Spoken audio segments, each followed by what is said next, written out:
So it seems like within the Star Wars fandom, you're able to make up literally any rumor that you want and report it as fact. So we have a little This is the Wayseekers exclusive today. I heard that Jennifer Coolidge will be starring in a new Star Wars movie Okay. as Max Rebo. Oh, okay. A I little mean, I feel recast. like that's like the gay agenda at work. Like, let's Yeah. do it. Yeah. Let's just piss off all the Star Wars fans. Let's make Max Rebo a woman. I'm down for it. Like, I just imagine Mhm. her coming on the screen. She'll be like, "Hi," as she plays the piano. It'll be great. Yes. So thank you. Make sure to report it in your YouTube videos. You heard it here first on This is the Wayseekers.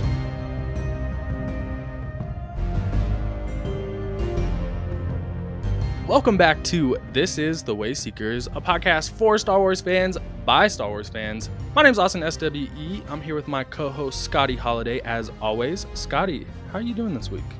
Well, bestie, it's been a week, but I'm very ready to talk some Star Wars today. Yes, we have a lot of Star Wars to talk about today. It's going to be a little jam-packed here. But before we get into it, This is the Wayseekers releases every other Friday at 8 a.m. Central Time on all podcast platforms and YouTube. But we like to switch it up sometimes, so make sure to subscribe to us on YouTube or your podcast platform so that you never miss out on an episode. Scotty, what's on our agenda today? Well, we're going to be going over all of the Rey movie drama that's been happening Oh, recently. You know, it's been a lot. mm-hmm. Yup. There's been rumblings about a Star Wars What If series, so we're going to get into Mm. that. We got some updates on Andor Season 2 from Diego Luna. Plus, we're going to talk about Star Wars actors meeting for the first time. It's going to be fun. Yeah, amazing. Yes, super jam packed. And at the same time, we're expecting a Bad Batch trailer this week just because of all the rumblings Oh we've seen boy. on Twitter from the writer and, the Kiners and whatnot. But it's still not here yet as of recording this on Thursday. So don't know when it's going to release, but I have a feeling that it will be right when this episode goes up. Yep, I was thinking the same thing earlier today, but we'll cover it regardless. Yes, we're going to do a reaction and break down a little bonus episode because Star Wars likes to keep us busy. Speaking of being busy, let's get into our hot like Mustafar this week. Everything we got going on in the last week in Star Wars. So, starting off, we have a rumor here from Daniel Richman. And Daniel Richman claims that a Star Wars What If series is in the works at Lucasfilm in the same vein as Marvel's What If on Disney Plus. So far, there hasn't really been any information reported on it, like whether it would be animated or live action, but I can't imagine it not being animated unless they make it the most expensive show of all time. Yeah, honestly, I imagine that it would be animated as well. I'm not super familiar with Marvels, but one thing I was thinking is like if they were to do live action, this could be the return of Padme. We could see Natalie Portman back. Like Yeah, I right. always think what could we see her in cuz we all want her to come back to Star Wars, but I'm like a what Mhm. if series would probably be the best place. Yeah. For me, I just want to see them mention Padme's name at some point. They just fucking Yes. act like she doesn't exist. So, Yeah. but honestly, I feel like Padme would probably be a key character in a Star Wars What If series because I feel like the biggest what if everyone talks about is like, what if Anakin never turned to the dark side? What if Mhm. Anakin and Padme got to raise Luke and Leia? You know, Yeah.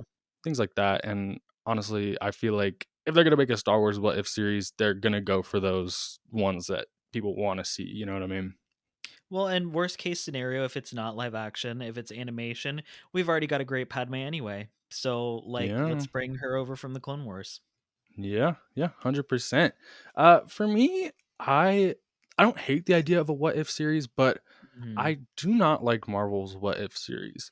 For me, the series started off with like a good premise of like in the first episode, it's basically what if Peggy Carter became Captain America. I know you don't know who Mm, that is, but it's nope. Captain America's girlfriend in the movies, basically.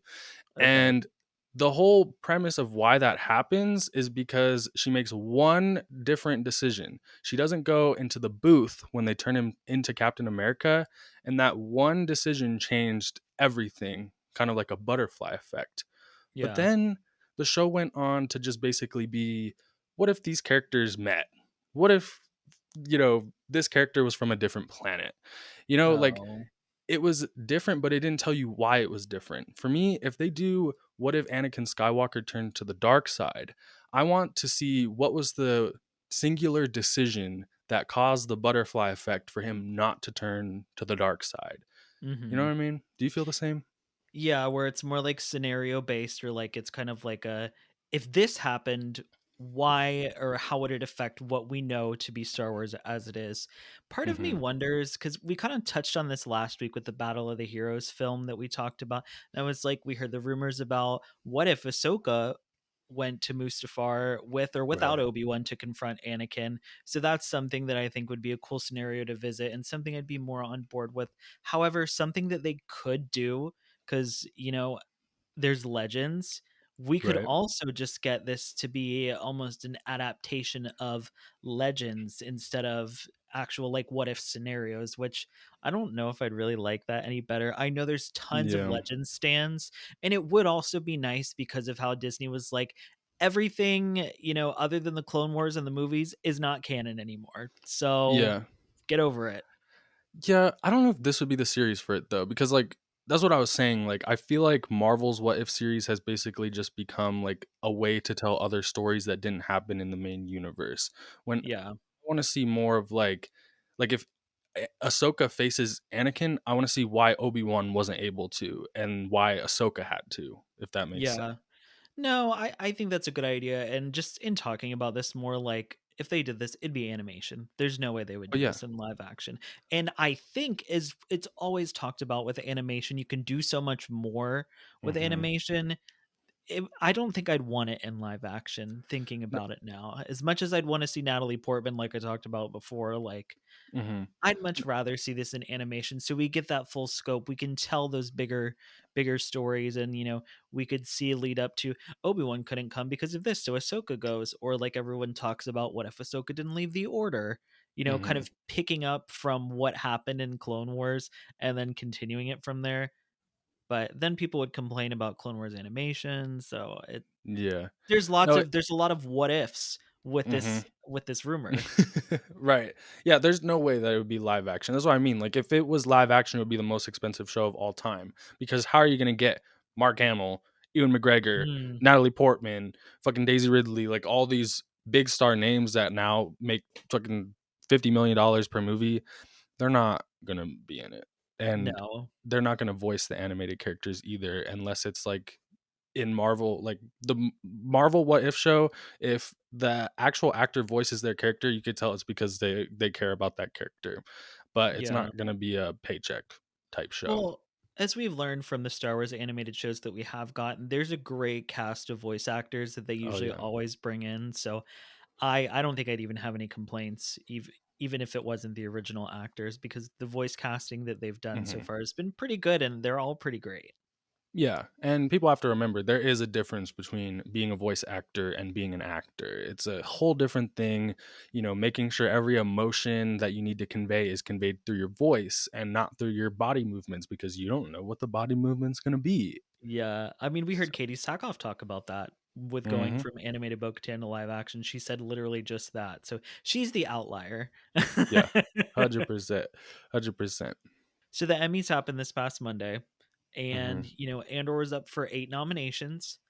Unfortunately, they won zero, which is a hate crime. However, we did get some exciting news from Diego Luna on the red carpet. And speaking with Variety, he had let them know that he only has 7 days left of filming for Andor season two, Wow. which is really Wow. exciting, especially with all the delays that have happened with the strikes, and just the fact that they're trying to cram in, what is it, 4 or 5 years into this Yeah. one season. But Mhm. that's really exciting, and on top of that, they had asked him, like, "Oh, do you wanna see your character continue?" And what Diego Luna said was, with his story, what he likes about it is he knows there's an end. So, Right. basically, no. But I'm also kind Yeah. of excited about that too, because we've all known where it's going.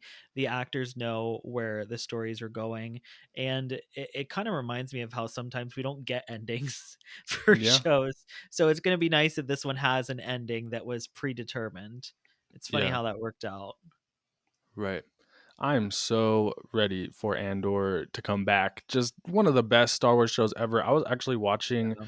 some clips from One Way Out today, and I just get chills from like Andy Serkis's performance, or just the ending there with "I can't swim." So like Yeah, the fact that it was snubbed at the Emmys and got zero awards is insane. I Just agree. the Emmys, fuck you. I mean, listen, I know that there were some great shows in the last year. Like, it was going up against Succession, Better Call Saul. But I mean, like, Mhm. it's not like they really appreciated those shows either. Like, Better Call Saul, 6 seasons, never once did they win a fucking Emmy. You know what I mean? Yeah. So I No. just think these award shows are just bullshit. I don't know whose opinion they're supposed to represent, but it sure isn't the Wayseekers' opinion.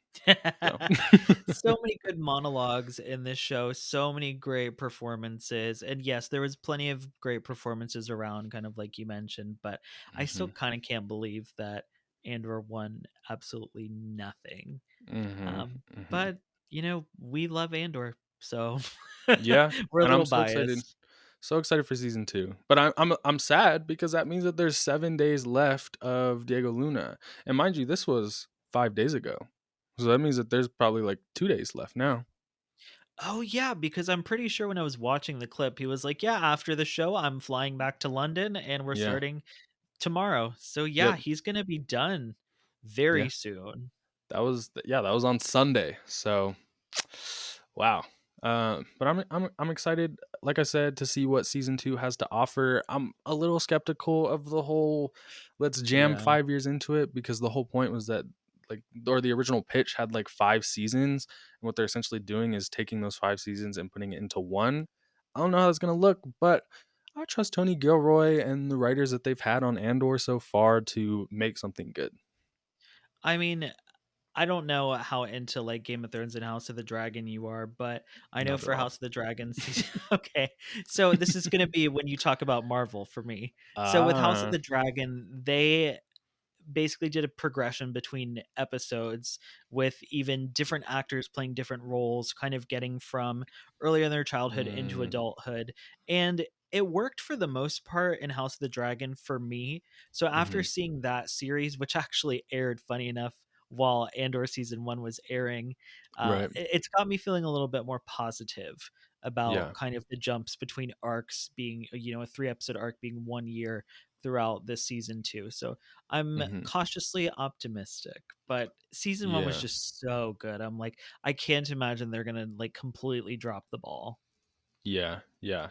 And I mean, like Diego Luna has said, if they went on for 5 seasons, we would have been seeing what should have been a 21-year-old Cassian Andor played by like what, a 60-year-old man. So it wouldn't have Honestly, worked out. honestly, for real. All right, this next one isn't really news, but I think it opens the door for a lot of speculation here, and it's something that happened this Mhm. week at Lucasfilm. So, Dave Filoni hosted a screening of the new Godzilla movie, Godzilla Minus One, and Okay. it was at Lucasfilm for the friends and family of Lucasfilm. But the director of Godzilla Minus One, Takashi Yamazaki, was there at Oh, Lucasfilm doing this screening, and I okay. think that's very interesting because obviously we know that Dave Filoni has gotten a promotion recently and he's in charge of a lot more. And I think that this is a sign that, I mean, there's just no way. If Dave Filoni wanted to go see Godzilla Minus One with Takashi Yamazaki, they would have went to the fucking movie theater. The fact Yeah. that it's like a whole Lucasfilm event with the friends and family of Lucasfilm leads me to believe that Takashi is going to be working on a Star Wars movie, and not just any Star Wars movie. I think that he's going to work on another Mandalorian movie. Like a like a new one? Yes, yes. Like, okay, so we've heard rumors about how there's there may be three Mandalorian movies. We know of two of them. We know the first Mhm. one, and then we obviously know Dave Filoni's movie will be the heir to the Empire, huge climactic ending. But if there's Yeah. a trilogy, what's the second movie gonna be? Well, Takashi Yamazaki could come in and direct. And if you think about it, Godzilla Minus One, it's a movie about big ass monsters. Yeah, it's a monster movie. Right. And within the Mandalorian timeline, we know that there's a story set up with Grogu and the Mythosaur, which is also Mm, a giant okay. reptilian creature. So, could he Yeah. be directing a Mythosaur movie for the Mandoverse? Yeah, that's a really interesting take, and I kind of like that. We know that Dave Filoni likes his big monsters. There was already the Godzilla reference with the Zillo Beast in the Clone Right. Wars, which he then brought back for the Bad Batch. So, like, Dave Hmm. Filoni likes big monster movies, and so it doesn't surprise me that he had the director come in. But like you said, he's clearly flexing his new role at Lucasfilm, being Right. like, come do this screening. We're going to invite the director of the movie as well. It's going to be a whole thing. And yeah, I Yes. think it would make total sense to have somebody who has just made a very well received monster movie come in and help, even if it's not directing, but just help with bringing the Hmm. mythosaur into Star Wars. We didn't see it for no reason. They teased Yeah. it for something. And I don't know about you, I thought we'd see it maybe later in season 3, but nothing really came of it other than, Yeah. we just know it's down there. And it Yeah. was it was a moment, like, Hmm. seeing that in season 3. I feel like we don't talk about it enough. Everyone's complain about season 3, but it gave us a mythosaur.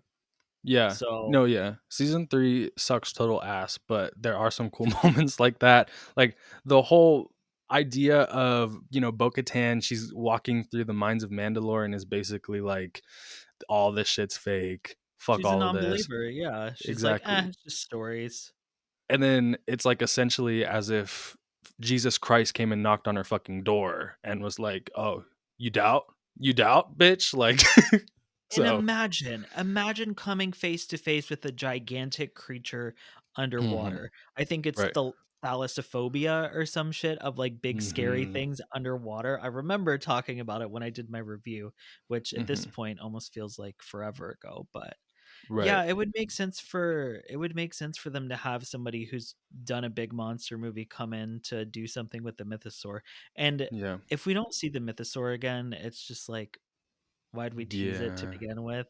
Yeah, my speculation with the whole Grogu and Mythosaur thing has always been that Grogu's basically going to be the new first Mandalorian because we know that the whole thing with the Mythosaur is that a Mandalorian defeated the Mythosaur, and that's how Mandalore came to be. And in this new era, we could definitely see Grogu ride the Mythosaur, defeat it, and then boom, Mandalore's reborn.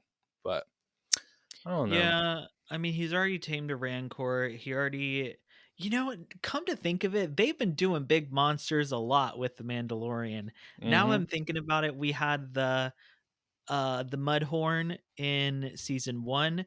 We Mm-hmm. had the Crate Dragon at the beginning of season 2. We Yep. had lots of creatures in season 3 if we think about it. That big scary alligator thing at the beginning, Mm-hmm. those scary bird things, Oh that there's yeah. always a bigger fish moment, Yep. and then the mythosaur itself. So there's as much as I really don't like the idea of Grogu taming a mythosaur and, like, doing that whole thing because I want it to be Bo-Katan. Mm-hmm. Maybe that's a hot take. Oh well. But there's definitely some kind of setup between Grogu and taming beasts. So, Yes. And we know that he probably is gonna be like the new Tar Vizsla in the new era because he's a well then Jedi and Mandalorian. well then So, I need him to not be a fucking baby. well, maybe he'll grow up. We'll I see. Well, I need Grogu to be his own person, not just Mando's mhm. son. I wouldn't be surprised if by the next time we see a Mandalorian project, whether it's Ahsoka season 2 or whatever, that there's gonna be a time jump. It's God, I now or fucking never. hope so. Honestly. It's now or never because at this point they weren't able to do it because they needed to build up the Imperial Remnant, and that's why if you go Mhm. on the Wikipedia of 9 ABY, it's just filled with the battle of the battle of the battle of the battle of. It's like holy fuck, no way all of that happened in a year, but whatever. So I think that they need to do a time jump now, and this is kind of their only chance where the story is going to allow them to. Because if you think about it, the Imperial Remnant needs to build up. So Yeah. maybe they could just build up in the background for 5 years and then boom. Although, how much older is that going to make Grogu in Yoda years? Yeah. Well, if anything, we've seen Star Wars utilize time jumps really well. Hmm. So, and I miss time jumps. Like, no Yeah. shade to the sequel trilogy, but I miss time jumps, not 1 Yeah. year, Hmm. years. And I Yeah. just think it works. It's like a staple of Star Wars, honestly. So, uh, if it was a older Grogu who can like do things on his own, who doesn't fucking waddle around or ride in like a stupid IG thing or a little pod, then yeah, I'll be more on board. But like him as a Yeah. baby, if I have to see his little fucking baby ass riding a mythosaur, I'm gonna roll my eyes. Right. No 100%. offense, no offense to the Baby Yoda lovers, but if Baby Yeah. Yoda is on a mythosaur, I'm not gonna be into it. And I mean, it wouldn't really make sense either because we saw at the end of season 3, like Grogu, he's not allowed to take the oath or, you know, Oh yeah, till bathe he can himself in the say minds of it Mandalore. himself. Yeah. So he needs to at least talk before he hops on there. But whatever. I do really think that this Godzilla Minus One screening is going to lead to much more than a friendship between Dave Filoni and Takashi Yamazaki. We'll have to see. I mean, I'm into it. I think it could work out really well. Hmm. But speaking of kind of timelines and mixing things around, one of my favorite things Mm, that we saw this week was Star Wars actors meeting other Star Wars actors for the first time. Uh, yes. First and foremost, I think the biggest one is probably Luke Skywalker meeting his mother, Padme Amidala. We had Yes. Mark Hamill and Natalie Portman finally met at the Golden Globes for the first time, and Hmm. they took a photo. I love Mark posted, "Now I've finally met my mother." So Uh-huh. it was just so cute. Did you see that?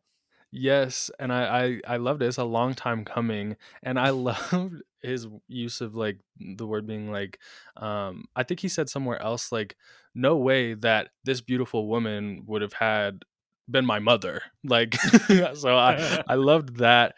And then I also saw like the way he worded the tweet talking about I finally met my mother. I saw someone quote tweet it being like, why can't gay people just say that a woman is beautiful? Why did they have to call her mother? It's so funny too because I was wondering if maybe she was going to talk more about it when she did an interview with Jimmy Kimmel a few days later, and Hmm. she didn't. But Mm. she looked fucking stunning.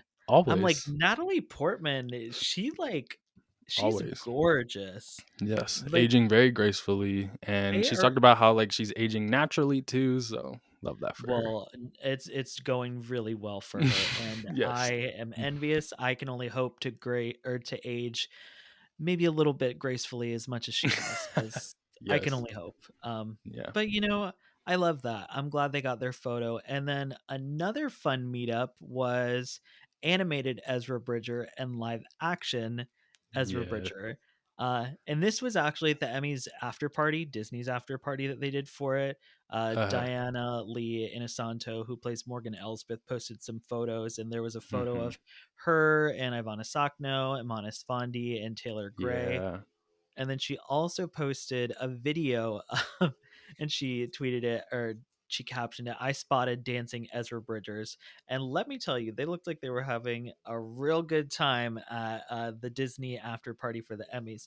And Taylor Gray was looking real good, if I do say so myself. Uh, I tweeted this the other day, but like he's getting into that kind of like grimy, hot like Mm, window that like I'm very into. So I was like, mm. ooh, little Love street that for rat you. Ezra Bridger looking real good up at the after party. So, Yeah, love but it that was for you. also it was super cute though. Like it's always just fun when like the actors get to meet. Yeah. I can't even imagine the energy within that room of 2 Ezra Bridgers at once. Probably a little chaotic. No, but it's such a beautiful moment, and obviously I love seeing Amonis Fondi in the Star Wars world. Like, he is just a gift from God Yeah, within the Star Wars fandom. Like, just the way that he interacts with everybody, his personality is just so vibrant, and I just enjoy his presence. And I too like that these two got to meet and that Taylor Gray was actually at the Disney after party because I know there's a lot of discussion about the disrespect to animation that seems to be yeah, coming from Star Wars lately. And we know mhm, like Ashley Eckstein, she wasn't made aware that Ahsoka was coming to live action until it actually happened. And she found out at the same time as everyone else. And we know yeah, that like Tia Sakar, she's not really happy with Lucasfilm lately. That celebration a Mhm. few years ago, they didn't invite her or any of the animated cast because they were focusing on the live action cast. I mean, I'm So not gonna lie, I also kind of thought it was like, "Oh, Taylor Gray was invited." Like, yeah, I'm not gonna lie, because 'cause I'm like, it's not like he's been doing anything, yeah, but, that's the like only Disney like project he's done. So yeah, and it was the Disney after party. It didn't look like he was with anybody else there because he was at least hanging out with the live action Ahsoka crew for a bit. mhm. Because I mean, there's literally footage of it on Instagram, which I highly suggest if y'all haven't seen it, please go to Diana Lee Inosanto's Instagram because it's so cute. And like I said, Taylor Gray also looks super hot. Yeah. Well, I guess it's time to get into the drama. The meat. Yeah, there was quite a bit of drama this week if you haven't seen about the upcoming Ray movie starring Daisy Ridley, directed by Charmin Obaid Chinoy. We've seen people, they're not very excited about it. We know within the Star Wars fandom, people don't love the sequel trilogy, and with that, there's so much conversation about Yeah. it being woke or whatever. So we uh we saw the manifestation of that this week, 2 years before the movie even comes out. So on Tuesday, there was a rumor floating around that the Ray movie would be indefinitely delayed and that the writer Mm, Stephen Knight was leaving out the door, quitting. yeah. The rumor was reported by a site called World of Real, which they don't really report Star Wars or Marvel news, or Yeah. like any. Yeah. I never heard of them. Right. They don't really report on anything big budget like Star Wars or Marvel. It's always lower budget stuff, and apparently they're pretty reliable with that. So I guess there's that. But the reason that this rumor started to gain some steam was from a Mhm. known leaker in the fandom called Bespin Bulletin, and Mm, Bespin Bulletin basically cited this article saying, "Hey, I trust these guys." And it sounds like the Ray movie's being indefinitely delayed, and that Stephen Knight is exiting the project. And mm. he broke it in this article and everything. And this, of course, sent the fandom into a frenzy because add into the fact that a Star Wars movie being indefinitely delayed is not an anomaly. Like, Writers leaving. right, We've heard that plenty of times since at least Rogue One, right. so And it wasn't rumors. So so I definitely see why people were like so quick to believe this rumor. yeah. Um what was kind of your reaction when you first saw it? Daisy Ridley movie being indefinitely delayed. I've kind of come to the mindset of anytime there's rumors production-wise, to take everything with a grain of salt and to Yeah. not go 100% one way or the other because Mhm. there's so many moving pieces that we don't really get to see, and at the end of the Yeah. day these are called rumors for a reason, Right. uh, because it's not coming from the official source. So until it comes from the official source, I try not to stress too much about it. Right. However, as a person with anxiety and as somebody who, I made a whole video talking about this movie and why I'm excited about it, even as somebody who didn't love the sequel trilogy, who wants this movie to really make me fall in love with these characters, connect with them, and with Ray specifically. I am rooting for this movie. Like, Yes. so I'm not gonna lie, it did stress me out a little bit, but like I said, I Yeah. tried to tell myself, just wait, Mhm. because more news will come out if this is truly the case. And I thought, worst case scenario, they'll just get a new writer. Who Yeah. doesn't want a Disney writing check? Right. Which to be fair, this is already the second writer we've seen for this movie. True. So like, it's not hard to not hard to replace these people. But obviously the rumor wasn't true. Uh Yeah. but, before we do that, me too, I was like, "Oh, come on. Come on." Like I don't love like the sequel trilogy. I cannot stand the Rise of Skywalker, but like you said, I'm rooting Yeah. for this movie because for me, I think that just throwing away the character of Rey would be a disservice to the fans to the people who grew up with that trilogy. Well, and it's like giving into the naysayers that have been complaining about quote unquote Disney Star Wars from the Exactly. beginning. It's almost like giving them what they want. So I'm also Hmm. rooting for it to work because it's going to be a big fuck you to Yeah, those people. exactly. And like disliking Ray is totally fine, which we'll get into Yeah. that a bit more later. But it, you know, when it's made into this whole like culture war thing and woke Yeah. and oh woman agenda, feminist agenda, blah blah blah, it's like no, you can hate the character without bringing all this into it. So a few hours after this news broke and this rumor was sending the entire Star Wars Twitter into a frenzy, Yeah. IO9 reached out to Lucasfilm to ask for comment. And typically in these situations, you hear at the bottom of the article, Lucasfilm refused comment. This time, Yeah. they did not refuse comment. And they said that the Hmm. movie is still very much happening. It is not canceled. And Stephen Knight is still writing. He's not exiting the project. He's still here. And the movie will be going into production this year. So, I mean, like, that's how you know, like, Lucasfilm is they're not fucking around with this movie because if there was stuff going on behind the scenes, even if, for example, Stephen Knight hadn't left, but if there was drama, they wouldn't have come out and been like, yes, it's happening. Yes, right, Stephen Knight is still a part of the project and it's going into production this year. Like, right. they were They like, no, we're gonna clear this shit up right now. Because instantly shut it down. they see what's going on. Like they Hmm. have social media teams that pay attention. Like Right. they're aware And of the drama. yes. And like I said, this whole thing was based on this kind of reactionary thing that we see going on surrounding Ray and the sequel trilogy. Because the Yeah. person that reported it, the writer, I don't want to say their name. That's not what this is about. But basically, when you go to their Twitter, Mhm. they're complaining about woke and Oh. in movies and everything about like uh just the feminist agenda and whatnot. And you see all these tweets, and you're like, is that why you made this up and reported it? Yeah. They're the exact they're like the typecast of somebody who would make this exact rumor up. They probably were also a part of the rumor when they were trying to say that the Acolyte was canceled. Right. It's something that's going to happen probably quite a bit with this Yeah. movie. People are against it. They don't like it, and we know that it's a part of the whole culture war thing that's been going on for years surrounding Yeah. Star Wars, Marvel, any franchise basically. I mean, we see Brie Larson get attacked with Captain Marvel, and then, take her shit out of context and make it seem like she's a horrible Mhm. person. And then when you look into it, she's actually an amazing person. And then say with Yeah. like Rachel Zegler, Snow White, Daisy Ridley was the catalyst of all of this. It all started with Ray.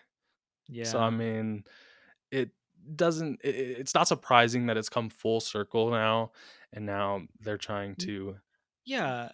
Well, shut and down the if we movie. think about it, the drama of it all was built up over the sequel trilogy. So Mhm. from like 2015 to 2019.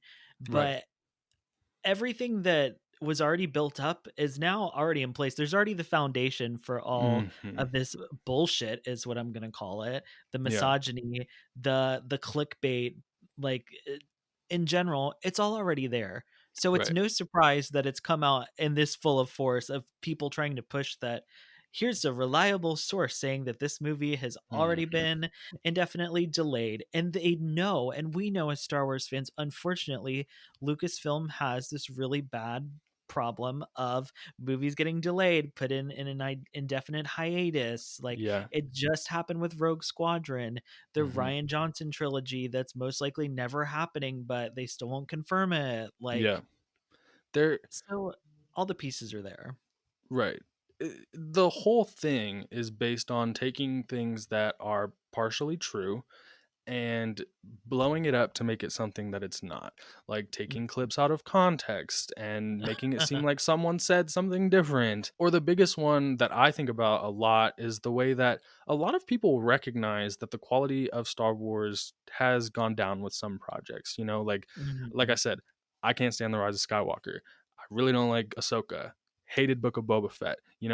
I dislike those projects. But you are never going to hear me say that those projects were ruined because of a woke agenda or whatnot, because that's not what Yeah. happened. those movies and shows suck because Lucasfilm, a lot of time Disney and Lucasfilm, they only care about getting Bob Iger a new yacht next year. You know what I mean? Like they just want to Yeah. make money. And so I feel like that's where a lot of this comes in, where they're overdoing it, making too much. And these YouTubers, they see that people are upset by it, and they're like, what if we could convince these people that the quality has gone down because women hate you? You know what I mean? Yeah. I mean, it's rage baiting. Exactly. It's all made up shit and like lies. I mean, we've seen already with the Ray movie with the director, Sharmeen Obaid-Chinoy. People are trying their damnedest to shut her down, make her look incredible or uncredible. Like, she can't make a fucking movie or whatever. I mean, Yeah, we they're saw they're downplaying the fact, saying, "Oh, all she makes is documentaries and she hates men, so of right. course that's why she's directing the Ray movie, the anti-man movie," because people are already mad with the whole Mary Sue, "Why is Ray Mhm. better than Luke Skywalker?" bullshit. It's just like this misogynistic pitting women against men, Yeah. and Exactly. It leads into this it's whole thing. I mean, gross. like Charmin Obaid-Chinoy, like we all saw recently about Charmin Obaid-Chinoy, she wants to make men uncomfortable with the Ray movie. And it's like you go and look into what any of that actually means and you see the truth. So I went and looked. Obviously, we all saw that video going around. She said, I like to make men uncomfortable with her projects. And so I was like, let me go see this actual video for myself. No, As a nothing. normal person would do, they'd Right, like, "Oh, let me go figure out what this is from," which right. is what the people that are using this clip are hoping you You don't don't do. do. Yep. Cut out any context, make it seem like she just spoke unprompted, wasn't asked anything. She was just like someone who just opened her mouth to be like, fuck men. Like, no, does not happen. So, Yeah. for a little context, she was doing this panel in 2015, 9 years ago, Oh, about, about one of her documentaries based on Pakistani women and the acid attacks that have been going on in Pakistan around that time, specifically yeah. targeting women. Over 100 women were affected by this, and who knows if that number was even accurate because a big point of her documentary was that the media doesn't cover what's happening to women in Pakistan. So the whole point. It's terrible. Exactly. The whole point of that documentary was to bring awareness to what's going Mhm. on and show people this is what's happening. This is how they have to deal with it. No one's helping them. And for some reason, when that documentary came out, a bunch of men were uncomfortable and were vocal Mhm. about the fact that they were uncomfortable and didn't like her focusing on this. And so at this panel, the presenter, who might I point out is a man, asked her about this and said, we've seen the comments of people, men saying, I'm uncomfortable, you hate men. I couldn't help but notice a thread through each of these that the men were assholes. And I'm wondering,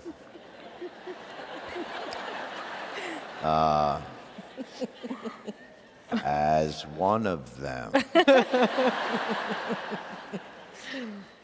what is the balance of activating a force for change, but also trying to permeate that patriarchy, that power structure? And is that a part of the calculation of your art as well? And what's been the reaction to that?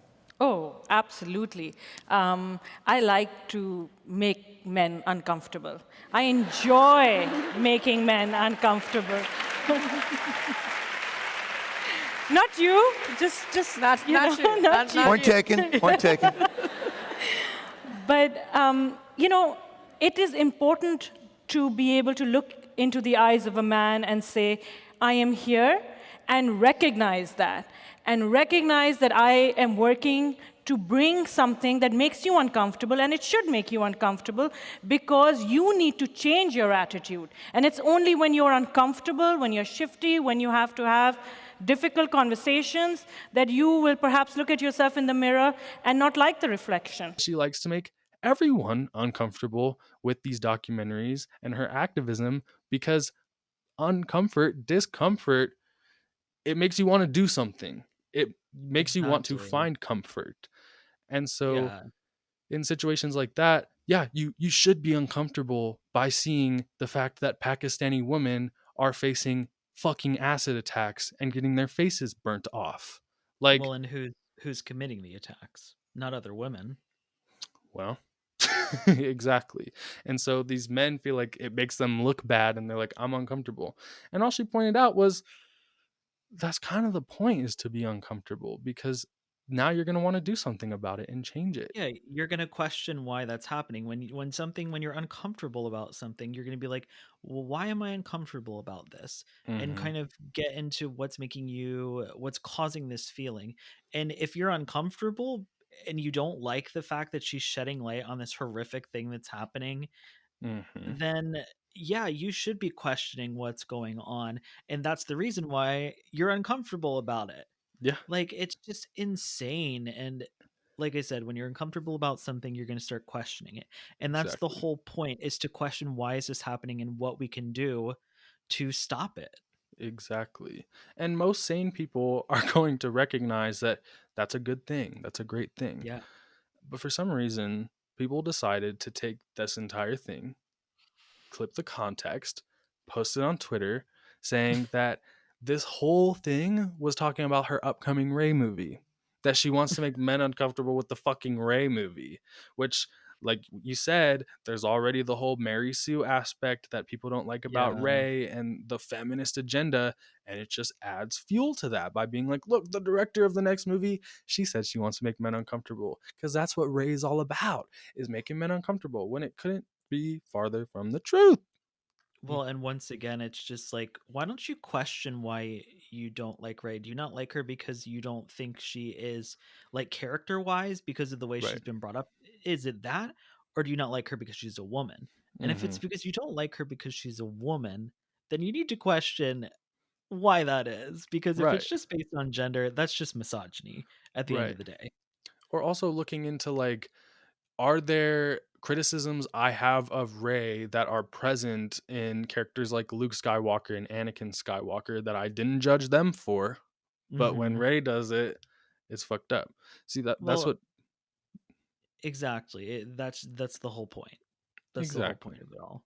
And that's like I even said and mentioned before in my own video I made about the Ray movie, I didn't love Ray to begin with, and then I started questioning, why don't I like Ray? So then I Hmm. started reading ancillary material like Shadow of the Sith, which then made me recontextualize a lot about the sequel trilogy, which now Hmm. I'm like, I want to love Ray. So that's why I'm Exactly. excited about this movie, because it gives everybody, not just me, but even these people that hate Ray, it's going to give them another chance to understand Ray more as a character. I mean, I'm Exactly. hoping so. I can't imagine they wouldn't, but it's Right. like, it's almost like they're giving these characters another chance. Exactly. And two, to piggyback off what you said, you can dislike Ray. You can fucking hate Mhm. Ray if you want to. You can be super skeptical of the movie that's coming up. It's when you start to fall for this culture war bullshit that, oh, it's going Mhm. to be bad because of woke and SJW. No, that's not what's happening here. And you talked about how Sharmito Obaid Chinoy, she's known as a documentary filmmaker, and she hasn't really done many actual fictional stories, which isn't true, and I'll talk about that in a second. But let's say that Sharmito Obaid Chinoy has only done documentaries in her life. She's never touched a fictional story ever in her life. You Yeah. can be skeptical of that. You can be like, how did she get that job? Like what's going on here? Why would they choose her to direct what was before the next Star Wars movie that needs to be big and bring people back Yeah, in? exactly. Why would she get that job? I don't think that that's like an invalid question. It's just when you start to say she was hired because she's a woman. She's hired because she's going to spread an agenda as the director who has to follow the script that's written by Stephen Knight, a man. Like, you know what I Yeah, mean? and Like, you don't see people complaining that a man's writing the script or even exactly. really bringing it up, which, that should make them question why they're so mad about this whole woman thing, and it's like, well, a man's writing the script, so is it Mhm. really just this like feminist agenda? I don't think they'd have a man writing the script if it was some feminist agenda. But Right. on top of that, it's like I remember when Little Mermaid came out and they Mhm. had Halle Bailey playing Ariel, Yeah. and my argument to anybody that would question it, I was like, did you ever think that Halle Bailey might have just been the best person for the job and that's why Right. they chose her?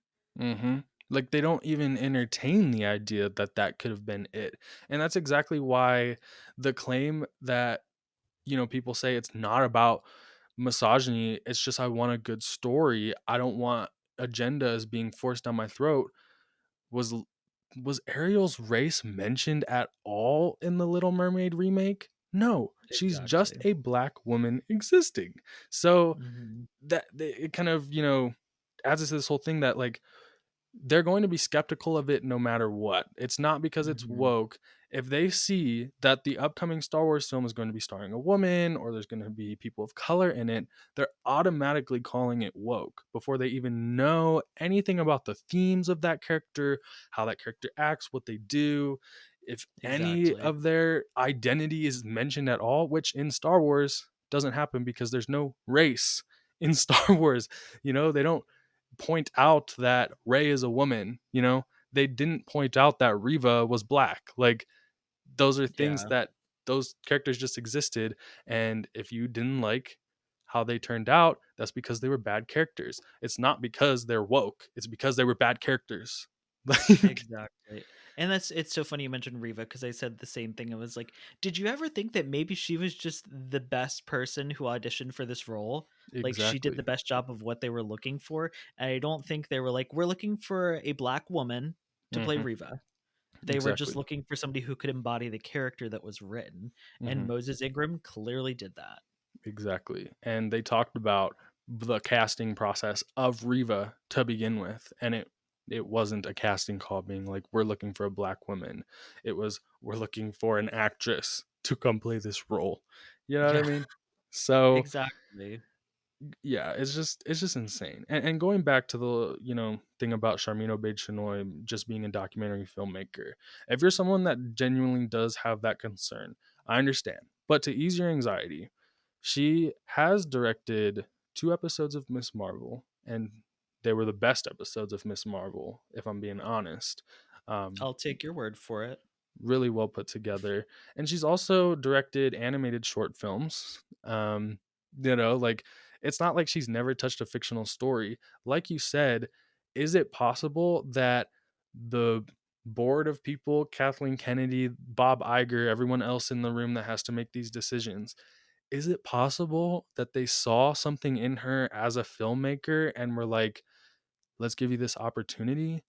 You know what I mean? Like, uh, Exactly. Was she just the best director for the job or for the story that they want to right. tell? And I hate the idea that like a documentary filmmaker couldn't make a good story because in a documentary you still have to tell a story. Yeah, the story's non-fictional, but you have to, as the director, be able to put it together in a narrative But for a film. she's not even writing it though. So Exactly. like that doesn't even come down to her. Exactly. Exactly. Yeah, I just hate that idea that she wouldn't be able to tell a story because it happens all the time with, like, okay, Avengers Infinity War and Avengers Endgame are directed by sitcom directors, the Russo brothers. They started off Mhm. directing sitcoms and now they directed the most successful movie of all time with Avengers Endgame. I mean, I'm just thinking of like Seinfeld to Avengers Endgame. And like to even take it back into Star Wars, think of Dave Filoni. Yeah, Like where did he start in animation? he And was a now concept artist they at saw something Nickelodeon. in Right. him which got him to where he is now. If you don't take a Exactly. chance on people, even taking it back all the way to George Lucas, Mhm. like if you don't take a chance, you don't know what somebody's capable of until they Mhm. do it. Yeah. Even the And director it's of Empire Strikes Back, Irvin Kershner, before he directed Empire Strikes Back, most of his films were documentaries. Well, we see how that worked out, didn't we? Most people will agree that Empire's the best of the original trilogy. Right, exactly. So I just wish that people would be more honest about these things. It's so very clear that the people that are saying that they're anti agenda, anti woke are the ones pushing this shit. They're the Yeah. ones that make everything seem like it's woke and so that they can be anti woke and make all their money on YouTube and get all their clicks and everything, which Yep. they make millions off of, and it's a whole thing. And then people call us shills for some reason, even though if we were shills, we would have probably just been come on here and been like, yeah, fuck Sharmino Bate Chinoy, fuck Daisy Ridley, give us our money so we can sign off. Exactly. Like, Exactly. It'd be a lot easier to talk about what we don't like than trying mhm, to explain why we just need to wait and see what happens, essentially, and not write something off because of some rage baiting and culture war, woke agenda, mhm. whatever bullshit they want to throw out at it. Right. Yes, exactly. And so I just wish that there were like more creators that were honest about like the quality of Star Wars or like their opinion on it without making it something like that. And that's why here on This is the Wayseekers, we're always going to strive to like tell our honest opinion.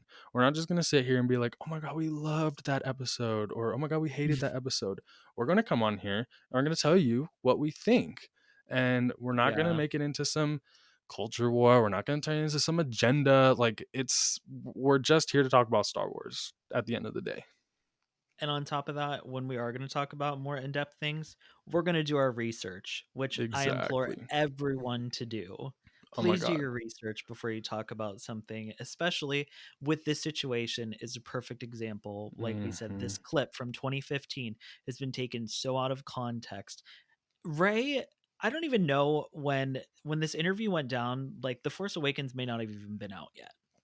Right. So that's Exactly. just like It that wasn't. really puts it into context of like this came out before we even knew anything really about Ray other than what the trailers showed us. So Exactly. please do your research and you can count on that we will always do our research. Yeah, 100%. Because it was so disheartening to like go on YouTube, especially after it had been confirmed that it was fake, and just seeing the mountain of videos from even people that I respect, just instantly going on to post a video talking about this news without ever looking into it a little bit more. Because Or if just people just waiting.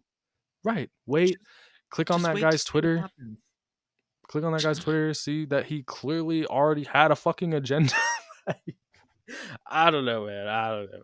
But at the end of the day, we're both excited for the Rain movie, and we hope that Yeah. even if you're skeptical about it, you go into it with Give an it open give it mind. a chance. Exactly.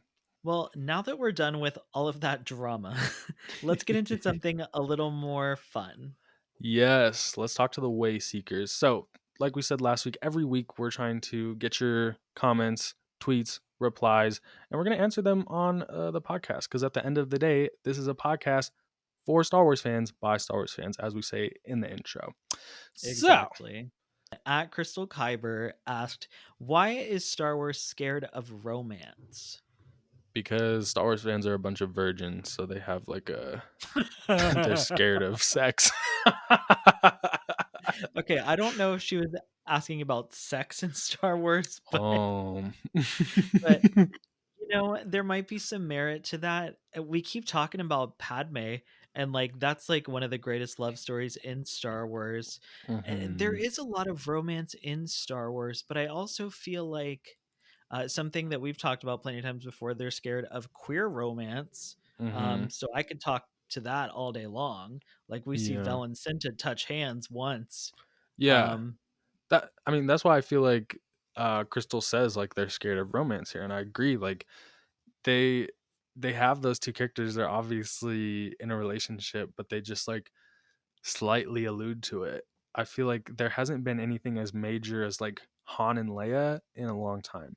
Actually, matter of fact, Han is the one character that gets any romance in Star Wars if you think about it, honestly, because he got Kira too. Um, and the only other one I can yeah. think of is Raylo, which like I feel like Raylo is more an outside of Star Wars thing because if you look at Raylo through the lens of just the sequel trilogy, you're like, Yeah. this is so incohesive. Like, Well, the romance of it all is implied in the films, yeah. whereas it's taken on a new life outside of the films. Hmm. Um, I'm trying to think of other romances. I I think Andor, hinted at, and well, I guess it's not really romance. This is going back to the sex thing, but Bix and Oh her little yeah. boyfriend when they slept together clearly, and she was like getting dressed after like the work Hmm. day after they did the deed. And Yeah. I'm like, I almost kind of wish we saw a little bit more of that because it's not necessarily romantic, but it's more of like, uh, and maybe I'm taking Crystal's question out of context, but like where's just relationships in Star Hmm. Wars? Yeah. Um, More of that, and it doesn't have to be this grandiose, like across the stars or Anakin Hmm. and Padme, kissing where she's like, "Before I die," like, Right. My thing is, I just wish that they weren't so wishy-washy with it, because I feel like yeah, they're trying to please both crowds, like Din and Bo, for example, ugh, in Mando season 3. I know you don't love it, but I feel like they rode the line. They were riding the fence way too much, because there's parts where it's like, oh, maybe they are romantic. Like there's some scenes where they're like a little close or whatever, and then there's obviously hella stuff where it's like, oh, maybe they're not. And I'm just like, I wish they would have just made a decision and been like, they're either platonic or they're not. you know, I think we've been baited by Crystal because you know what she's talking about. Now I think about it, she's talking about Din and Bo because she ships them. She's talking about Uh, Cassian and Jin because she ships them. yeah. Like that's what she's talking about. We see Yeah. you, girl. Friend of the channel, love you, Yeah. but friend of the pod, but I see what you did. Yeah. Yeah. All right. And the last one comes from Stardust Records, another podcast, friend of the show. They ask, if you had to choose a Star Wars movie to star in based off just the cast, who would you pick and why? So basically, what cast in Ooh. Star Wars would you want to join? And they ask about a movie specifically Oh, I guess they do say movie. That sucks because my answer was going to be the Ahsoka cast because they have so much fucking because fun. oh, well, now I'm like in universe a part of the cast or out of the universe a part of the cast. I feel like Because you're cast right. refers to like outside, but I mean, I guess you're right. The Ahsoka cast, all that behind the scenes stuff that we saw, they looked like they had a good ass time. So mm-hmm. I'd probably be right with you there. Um, but now I'm trying to think of films, and because I took the question as in universe, and for Mm. me, I was kind of thinking the solo cast. Ooh, they are a fun group of characters for sure. And and it's all very sarcastic humor, like Yeah. between Lando and Han and Kira, like when they go on the mission together, just the chaos and I feel like I feel like I would fit into that scenario in Hmm. universe. I mean, I Yeah. don't think it's the best scenario, but I'm like the way that I am and like Uh, how I go about things, I see me as a part of that cast. hmm. Yeah. I'd have to agree with you there. Like Solo, great cast. Well, this is why we do a podcast together then. But if in terms of like outside, if it was just Yeah. specifically a movie and the actors and actresses, I'd say the Force Awakens cast because I remember seeing all over social media of like Oscar Isaac and Daisy Ridley and Adam Driver. Everybody seemed to be friends with Daisy Ridley now that I think about it, because Domhnall Yeah. Gleeson, who plays Hux, like they have Mhm. millions of pictures together, and it looks like the most fucking fun ever. Yeah, and I just wanna talk shit with Carrie Fisher. Oh yes. Oh my god. I miss her. I miss her too. It's so funny because when you started talking about out of universe, I'm thinking about there's just that like video of like them dancing or something from The Force Awakens, like behind the scenes when they Yeah. finished or something. Hmm. And I'm like, oh yeah, I could tell they had fun. Plus, I'd Uh, get to look at Adam Driver. oh my god, how did I forget John Boyega and Daisy Ridley? The best of best friends. Like, Yeah. I still remember the song that they came up with. That's like, we're out in the desert and we're shooting Star Wars. I can't remember how the rest of it goes, but it was so cringe, but so funny. See, and this is how you know that you were in the fandom at that point in time, and I was not, because I have no idea what you're talking about. Oh, well, in the edit, when you watch back the podcast, you'll see, because I'll put it in there. We all up in the desert and we're filming Star Wars. Because of our diet, we can't eat no Mars bars. Because of the explosion, they be crawling on our floors. Because of all the heat, we can really make some s'mores in the desert. What? In the desert. What? What? In the desert. What? In the desert. What? What?